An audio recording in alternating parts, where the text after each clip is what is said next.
नमो नमः बालकाः कक्षा सप्तम्याः संस्कृतविषयस्य कक्षायां भवतां स्वागतम् अस्ति। देखो बच्चों अब आपके एग्ज़ाम स्टार्ट होने वाले हैं ना।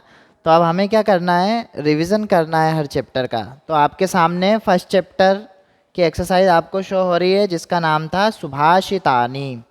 देखो सुभाषितानी का अर्थ हम सब कुछ समझ चुके हैं कुछ वीडियोज़ में, जिसमें हमने प्रथम पाठ के बारे में जाना था। आपको क्या करना, अगर आपको सुभाषितानी पूरे याद हो गए तो आपकी पूरी एक्सरसाइज आप आसानी से सॉल्व कर पाओगे, है ना।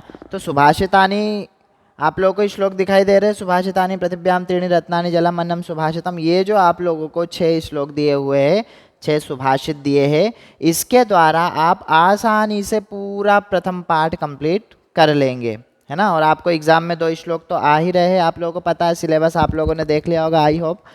तो देखिए आपकी स्क्रीन में क्या दिया हुआ, यथा योग्यम श्लोकांशान मेलयत। आपको क्या करना है, श्लोकों के अंश को यहाँ पर मिलाना है।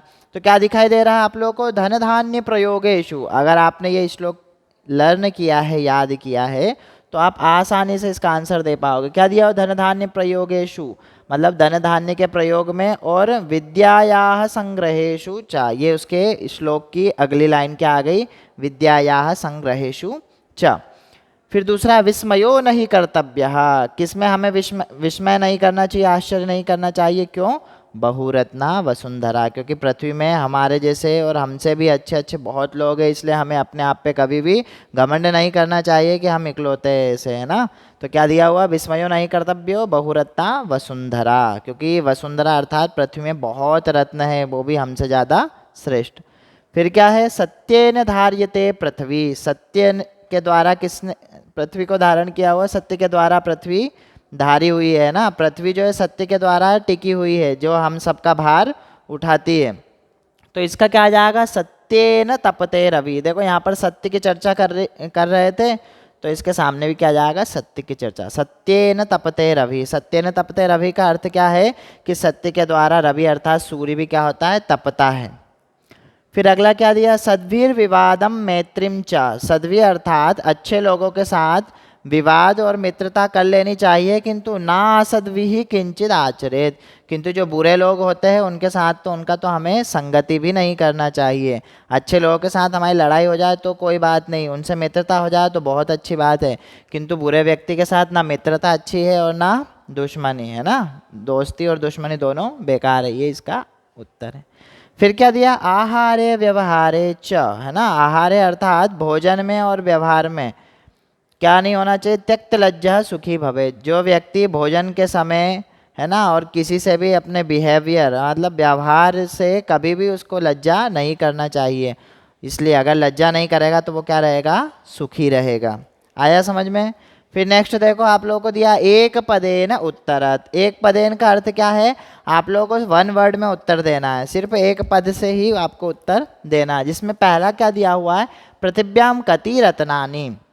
मतलब इस पृथ्वी पर कितने रत्न हैं, तो हमने बात की थी, तो यहाँ पे सिर्फ इतना आंसर लिखना आपको, त्रीणी। मतलब पृथ्वी पर कितने रत्न है, 3 रत्न है। द्वितीयम, दूसरा क्या दिया है, मूढ़ैः कुत्र रत्न संज्ञा विधीयते। मूढ़ै अर्थात मूर्ख लोग, है ना। मूर्ख लोगों ने किस, कुत्र मतलब कहाँ, किसको रत्न संज्ञा दी है, तो पाषाण खंडेशु, है ना। मतलब पत्थर के टुकड़ों को रत्न की संज्ञा दी है। ग वाला देखिए, पृथ्वी केन धार्यते। देखो प्रश्न क्या है आपका, केन, तो उत्तर भी क्या आ जाएगा, सत्येन, है ना। केन जैसा प्रश्न है, यहाँ पे ए न लगा हुआ लास्ट अंतिम वर्ड, तो यहाँ पे क्या जाएगा, सत्येन। फिर अगला, कई संगतिम कुर्वीत। यहाँ पर बहुवचन दिया, कई। कई अर्थात किन लोगों की संगति, कुर्वीत मतलब करना चाहिए, तो यहाँ पे आ जाएगा सद्भिः। सद्भिः अर्थात सज्जनों की, अच्छे लोगों की। अगला देखिए, लोके वशीकृति का, मतलब इस लोक को वशीकरण, वशीकरण किस में है, तो क्षमा। क्षमा वशीकृति लोके। प्रश्न क्या था, का अर्थात स्त्रीलिंग का प्रश्न था, तो हमने क्या लिखा, क्षमा। तो क्षमा कौन सा शब्द हो जाएगा, स्त्रीलिंग शब्द। तो लोक में, है ना, लोक में वशीकरण क्या है, तो वो है क्षमा। आप अगर किसी को क्षमा कर देते हो तो वो आपके वशीभूत हो जाता है ना। फिर अगला देखिए, रेखांकित पदानि अधिकृत्य प्रश्न निर्माणम कुरुत। यहाँ पे आपको क्या करना है, बहुत ईजी यहाँ पे प्रश्न निर्माण करना है। देखो अभी तक हम प्रश्नों के उत्तर देते थे, किंतु यहाँ पर हमें क्या करना, उत्तरों के प्रश्न बनाना है। तो प्रश्न निर्माण भी किसका करना है, देखिए आपको अंडरलाइन दिखाई दे रहा है, तो जिस शब्द में अंडरलाइन होगा हमें सिर्फ उसी का प्रश्न निर्माण करना है ना। तो क्या दिया हुआ, सत्येन, तो सत्येन का प्रश्न क्या हो जाएगा, देखो तृतीया विभक्ति दी हुई है, सत्येन, फलेन, पुष्पेन, तो इन सब के प्रश्न कैसे बनेंगे, केन। आपको क्या करना है, सिर्फ केन लगाना है। सिर्फ आपको ये देखना है कि अंडरलाइन किस में है, नीचे लाइन किस में खिंची हुई है, तो सत्येन पे खिंची थी, तो इसका उत्तर क्या जाएगा, केन। दूसरा है सद्भिः एव सहासीत, है ना। सद्भि अर्थात अच्छे लोग, सज्जन लोग, एव सह आसीत, सज्जन लोगों की ही क्या करना चाहिए, हमें उनके साथ रहना चाहिए। तो सद्भिः यहाँ पे दिया हुआ, तो इसका प्रश्न क्या बनेगा, कई, मतलब किन लोगों के साथ रहना चाहिए। ग वाला देखिए, वसुंधरा बहुरत्ना भवती, वसुंधरा अर्थात हमारी पृथ्वी, पृथ्वी बहुरत्न होती, मतलब उस पृथ्वी के पास रत्नों की कमी नहीं है, बहुत सारे रत्न है। तो वसुंधरा ये एक वचन है, चूंकि पृथ्वी एक ही है, तो यहाँ पे क्या जाएगा, का बहुरत्ना भवती, कौन बहुरत्न है, तो यहाँ पे जाएगा वसुंधरा, है ना। प्रश्न निर्माण बहुत इजी, देखो आप वचन देखो, यहाँ पे किसी प्रकार का कोई विसर्ग नहीं लगा है ना, एक ही मात्रा लगी है, अर्थात ये एक वचन है, तो इसका प्रश्न भी एक वचन में होगा। फोर्थ देखिए, विद्यायाः संग्रहेषु त्यक्तलज्जः सुखी भवेत्, है ना। मतलब विद्या के संग्रहण में, पैसे इकट्ठे करने में हमेशा लज्जा का त्याग कर देना चाहिए, है ना। शर्म नहीं करना चाहिए पैसे कमाते या धन कमाते समय। कितनी चीज़ों में, भोजन करते समय हमें शर्म नहीं करना चाहिए, किसी से बात करते समय अर्थात व्यवहार में अपनी लज्जा को त्याग देना चाहिए। और विद्यायाः संग्रहेषु क्षम्यतां, तो क्या है, विद्या के संग्रहण में, है ना। विद्या अर्थात आप जब पढ़ाई लिखाई कर रहे हो, तब आपको कोई भी किसी प्रकार का लज्जा नहीं करना चाहिए। अगला क्या है, सद्भिः मैत्रीं कुर्यात्, तो सद्भि अर्थात संगति किसकी करनी चाहिए, सज्जन लोगों की, मैत्री अर्थात मित्रता। तो इसका प्रश्न क्या बनेगा, देखिए यहाँ पे क्या दिया हुआ आप लोगों को, मैत्रीं, अम की बिंदी लगी है, तो इसके प्रश्न में भी क्या लगी है, अम की बिंदी, तो क्या जाएगा, काम कुर्वित। यहाँ पे विद्यायाः दिया था, तो प्रश्न क्या हो गया, कस्याः, है ना। विद्यायाः का प्रश्न कस्याः, मैत्रीं का प्रश्न काम, वसुंधरा एक वचन था, तो इसका प्रश्न क्या जाएगा, का। आया समझ में। रेखांकित प्रश्न निर्माण है, आपको कुछ नहीं करना, रेखांकित, रेखांकित मतलब जहाँ पे रेखा खींची हुई है, लाइन खींची हुई है, सिर्फ उसी का हमें प्रश्न बनाना है। फिर अगला देखिए आप, प्रश्नानाम उत्तराणि लिखत, ये जब भी आपको प्रश्न आएगा, आपको यहाँ पर पूरा प्रश्न लिखना है। इसलिए मैंने आप लोगों से शुरू से कह के रखा है कि आप लोगों को अगर सुभाषित याद है, तो सारे प्रश्न आपके लिए बहुत सरल होंगे, परंतु आपको अगर सुभाषित याद नहीं है, तो ये याद करने से कोई फ़ायदा नहीं। सुभाषित याद कर लो, तो ये ऑटोमेटिक पूरा आपका प्रश्न सॉल्व हो जाएगा। क्या दिया हुआ प्रश्न, कुत्र विस्मयः न कर्तव्यः, कहाँ पे हमें आश्चर्य नहीं करना चाहिए, तो दाने तपसि शौर्य च विज्ञाने विनये नये विस्मयः नहि कर्तव्यः बहुरत्ना वसुंधरा। ये अगर सुभाषित आपको याद है, तो आपको बस स्टार्टिंग की लाइन लिखना है, दाने अर्थात दान देने में, तपस्या अर्थात तपस्या में, शौर्य अर्थात पराक्रम में, विज्ञान अर्थात आपके ज्ञान में, और विनय मतलब नम्रता में कभी भी आश्चर्य नहीं करना चाहिए।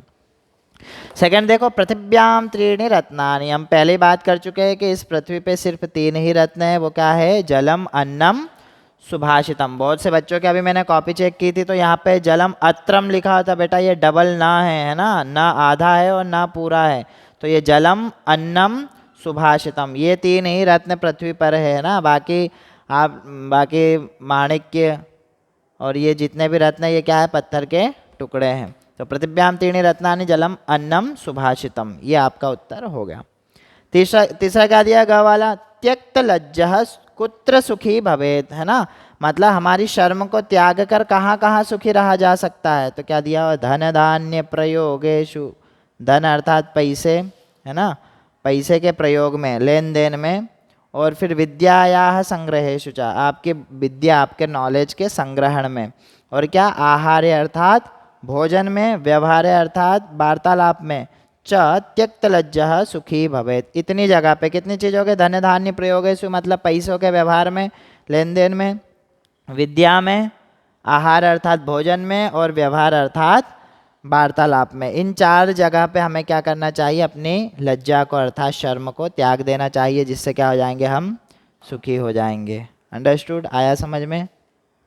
अब देखिए क्या दिया हुआ, मंजुषातः पदानि चित्वा लिंगानुसारम लिखत। मंजुषा अर्थात ये आपको ऑप्शंस दिए हुए हैं ना, रत्नानि वसुंधरा सत्यन, ये सारे आपको क्या करना है, इन ऑप्शंस में से इनको सही जगह जमाना है कि पुल्लिंग शब्द में कौन सा आएगा, स्त्रीलिंग में कौन सा आएगा और नपुंसक लिंग में कौन सा आएगा, आपको बस इतना ही बताना है।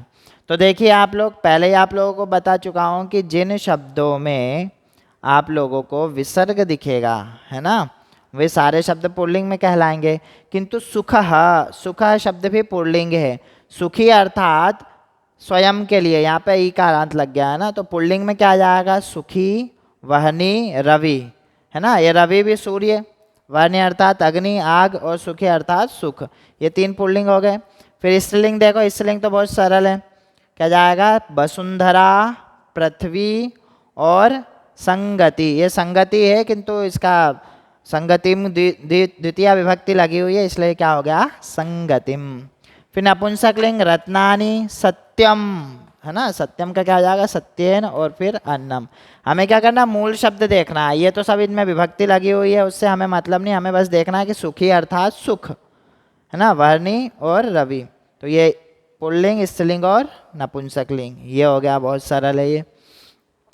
फिर क्या दिया हुआ आप लोगों को, अधोलिखित पदेशु धातवाह के संति, है ना, नीचे लिखे गए पदों में धातु क्या है, धातु अर्थात, है ना, जिसके द्वारा आप क्रिया बनाते हो, तो मूल शब्द जिसे कहेंगे। करोति अर्थात करना, पश्य मतलब देखना, भवेत मतलब होना, और तिष्ठति मतलब रुकना या रखना।